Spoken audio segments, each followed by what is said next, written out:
Habari za asubuhi. Kwa upande wetu sisi wachezaji tumejiandaa vizuri.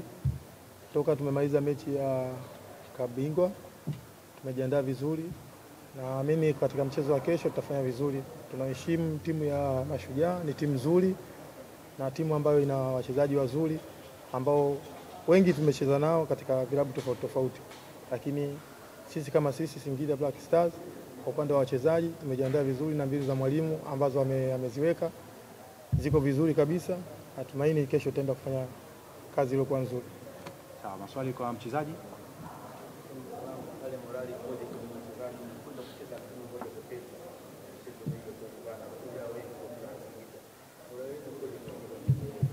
Sisi morali yetu iko juu. Toka hata na sisi wenyewe kuna michezo ambayo imetoka ya kimataifa, ni michezo ambayo tumefanya vizuri. Kwa hiyo na sisi tuna morali iliyokuwa juu kama wao hawajapoteza na sisi hatujapoteza. Mchezo wa kwanza tumefanikiwa, tumepata matokeo. Naamini katika mchezo wa kesho pia tutapambana ili tupate matokeo. Masalanga amekwenda kukutana na mpinzani ambaye ana alama 4 kwenye ligi kuu ya NBC. Nafasi ya 3 kwenye msimamo wa ligi kuu ya NBC. Ninyi kama wachezaji mmeiona hii, mmeiona performance yao na mnazungumza nini labda kiujumla kuelekea mchezo huu? Kama awali nilivyosema kwamba timu yao ni nzuri. Timu ambayo ina wachezaji wazuri wanapambana, lakini pia na sisi tuko vizuri kwa sababu tumetoka katika michezo mikubwa ambayo tulikuwa tumetumia nguvu kubwa, na pia katika mchezo wa kesho pia na sisi tutatumia nguvu kubwa ili mradi na sisi tupate matokeo ili tuweze kupata pointi. Swali la pili.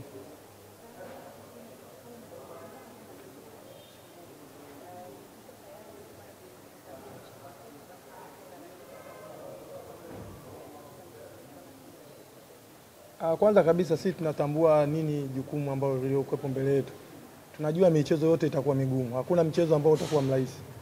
Kama awali nilivyosema kwamba tumetoka kucheza michezo migumu. Lazima tupambane. Katika mchezo wote mgumu uko mwepesi. Lakini lazima tupambane ili tupate alama 3 ili tusonge mbele katika malengo yetu tuliyojiwekea. Sawa, swali la 3 kwa mchezaji. Swali la 3. Masalanga mnakwenda kucheza katika uwanja wa KMC Complex. Tunafahamu si uwanja wenu rasmi wa nyumbani, lakini kwa sasa ni uwanja wenu wa nyumbani. Kwenda kucheza mbali na mashabiki wenu wa nyumbani. Natamani kusikia neno lolote kutoka kwako na labda mashabiki wenu pia waliopo hapa Dar es Salaam na waambia nini kuelekea mchezo wa kesho. Kwanza sisi tunamshukuru Mwenyezi Mungu, katika hivi vilabu vyetu vya Tanzania tumekuwa na mashabiki ambao wanaongezeka siku baada ya siku. Kwa sisi kama sisi tumejiandaa vizuri na tunawakaribisha mashabiki wote ambao wanatusapoti na ambao wanaendelea kutusapoti ili kuja katika mchezo wetu wa kesho ili kuja kutusapoti ili tuweze kufanya vizuri. Na imani kubwa kwa mashabiki waliokuwepo katika mkoa huu wa Dar es Salaam, ni wapenzi wa mpira na ni wapenzi ambao wanaipenda sana Singida Big Star. Kwa hiyo sisi kama sisi tumejiandaa vizuri na tunawakaribisha mashabiki wetu waweze kesho kuja ili wapate burudani iliyokuwa nzuri. Asante sana. Shukrani. Natakia kila la heri kwenye mchezo wenu wa kesho. Inshallah. Coach, thank you. Wish you all the best. Thank you.